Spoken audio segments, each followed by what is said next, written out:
뭐 손절을 쳤어. 네. 근데 다른 종목에서 난 이걸 메꿔야 돼. 근데 이제 치는 손절을 하는 것도 어려울 뿐더러 다른 곳에서 이걸 내가 메꾸리라 하는 그런 뭐 보장 혹은 뭐 자신감 그런 것도 많이 결여돼 있을 수밖에 없잖아요. 네. 그럴 땐 어떻게 해야 될까요?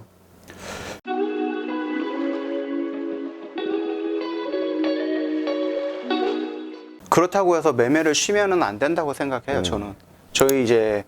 저도 이제 개별적으로 매매를 할 때 오늘 손절 쳤어? 그러면은 내가 위축되고 있어서 매매를 안 해? 그쵸. 그러면 결국은 그게 마이너스로 꾸준히 유지가 되거든요. 저는 그럴 때일수록 굉장히 많은 매매를 하든지 아니면은 매매를 조금 뭐 소액으로 한다든지 해갖고 수익이 나면은 약간의 수익 구간에서 청산을 해서 자신감을 조금 찾아봐야 되는 너무 좋은 그런 말이다. 스타일로 매매를 네. 합니다. 너무 좋은 말이다. 근데 이제 이것도 저도 이제 뭐 확신을 갖고 하는 건 아니지만 그래도 나 스스로 이제 자신감을 찾기 위해서 약간의 수익 구간도 만족하고 정리해갖고 아, 나 오늘 수익이야. 내일도 수익이야. 모레도 수익이야. 그러다 보면은 자신감을 찾게 되거든요. 그쵸. 예. 네. 근데 되게 좋은 말인 게 저는 저번 주 일주일 동안 손절만 5일 했어요. 그러면은 사실 이게 저희가 이제 금요일 날 저번 주 금요일 날 이제 이사를 저저번 주 금요일 날 저저번 시작을 주. 했고 네. 이게 뭐 물론 핑계일 수 있지만 뭔가 상황이 환경이 뭔가 적응이 안 돼. 그래서 월요일 날 시원하게 한번 말아 먹었어요. 시원하게 말아 먹고 화수목금 네. 저번 주 금요일까지 해서 계속 이렇게 손절을 했는데 이게 사실 계속 해봐야 된다라는 게 저도 극히 공감하는 게 뭐냐면은 예를 들어서 내가 한번 시원하게 손절을 했다라고 했을 때는 다음에 이거를 또 그 동일한 비중으로 하면은 불안해. 자신감도 없고. 근데 제가 말씀드린 저 5일 손절했는데 이 4번은 그냥 뭐 이 정도. 결국 뭐였냐면은 여기서 한번 세게 나가니까 내 페이스를 찾기 위한 손절? 약간 좀 역설적이긴 하죠.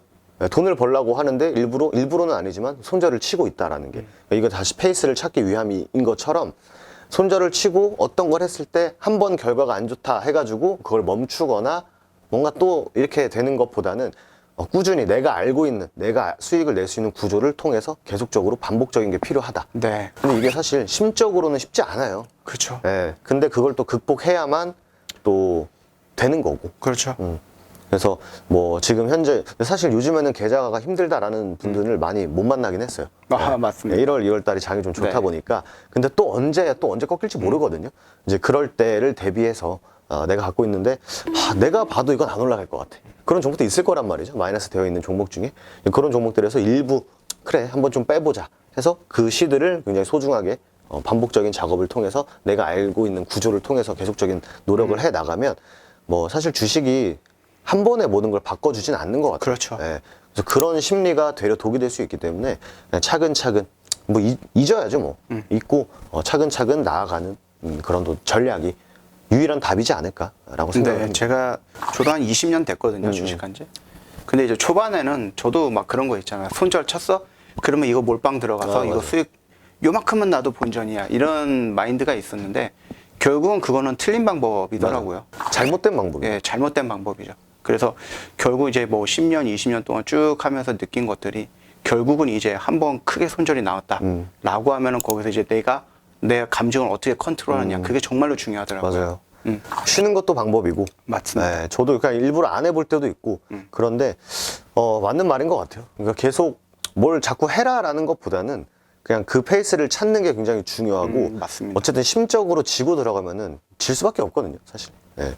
뭐 심적으로 심리가 저는 한 7, 80, 90까지도 영향을 네. 많이 미친다고 생각을 하기 때문에 손절 친다고 주변 사람들한테 짜증내지 말고 손절 친다고 집에 가가지고 와이프나 남편분에게 승질내지 마시고 근데 그거는 다 하나의 또 경험치니까 할 때는 꼭 해야 된다. 맞습니다. 다시 뭐 2보 전진을 위한 1보 후퇴는 무조건 있어야 되는 거니까 이 영상을 보시는 분들도 물론 내가 돈을 잘 벌고 있어도 겸손하게 내가 잃고 있어도 뭐 한 번쯤이야. 네. 이런 좀 심리적으로 뭔가 이렇게 리프레시 할 수 있는 그런 또 계기가 되는 영상이면 너무 좋을 것 같습니다. 네.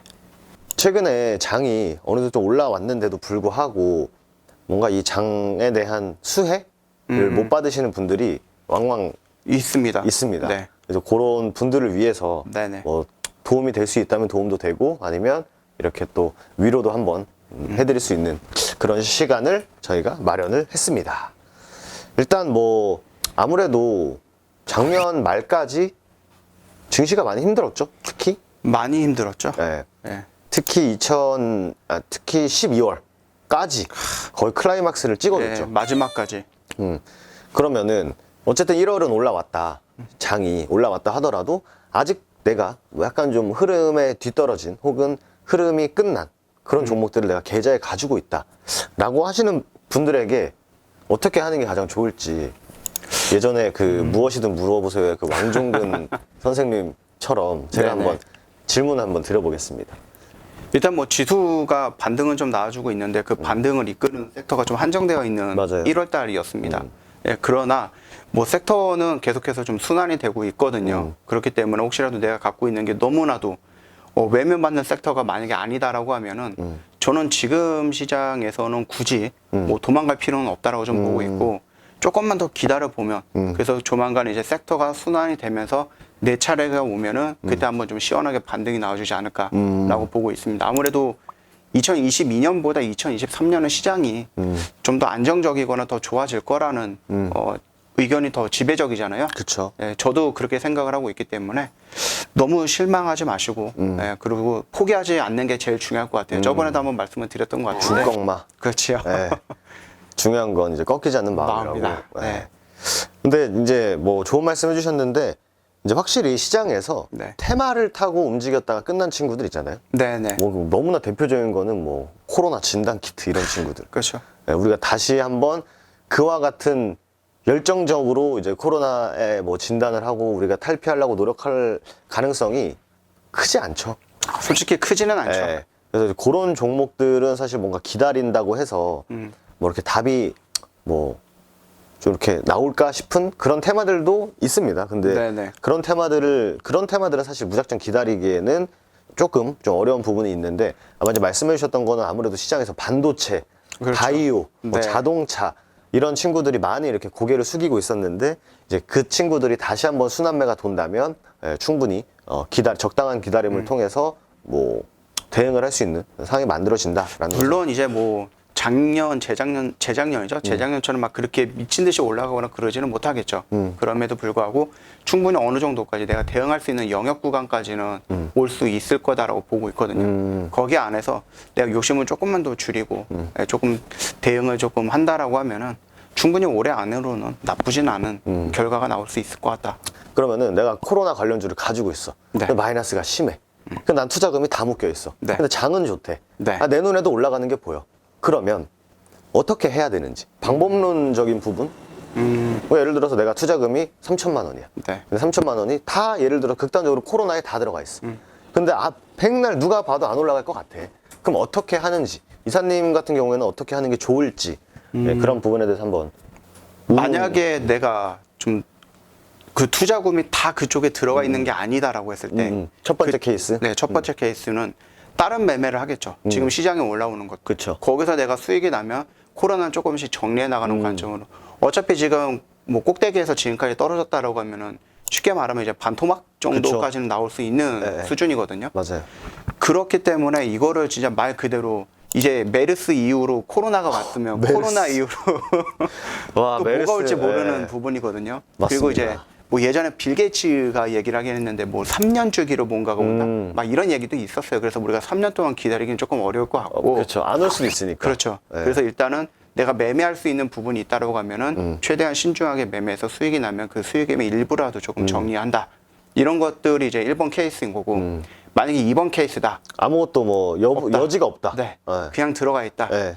그러면 일단은 저는 다는 정리는 못할 것 같고 못하죠. 네, 일부는 정리할 것 같습니다. 어느 정도? 그렇죠. 한 절반 정도는. 절반? 네. 왜냐면은 50%의 절반이면 마이너스 25%입니다.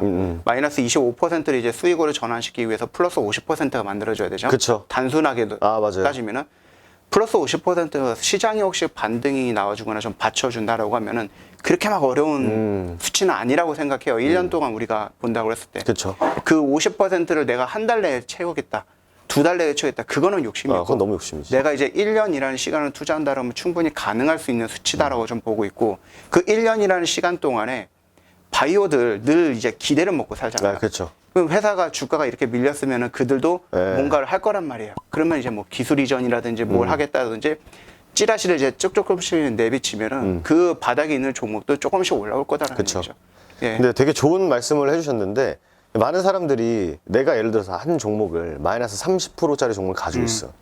근데 그럼 나는 마이너스 30%니까 30%만 올라가면 내 매수가에 오겠지?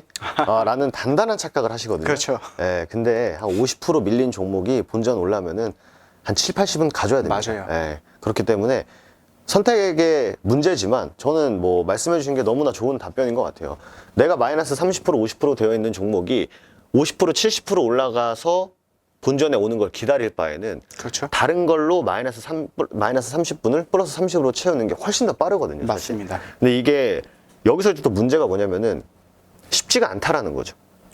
도움이 좀 됐으면 좋겠습니다. 근데 너무 저 뭐 오늘 해주신 말이 저에게도 굉장히 위로가 되지 않았나. 네, 저는 연패를 꼭 끊어보도록 하겠습니다. 다음 주에는. 네.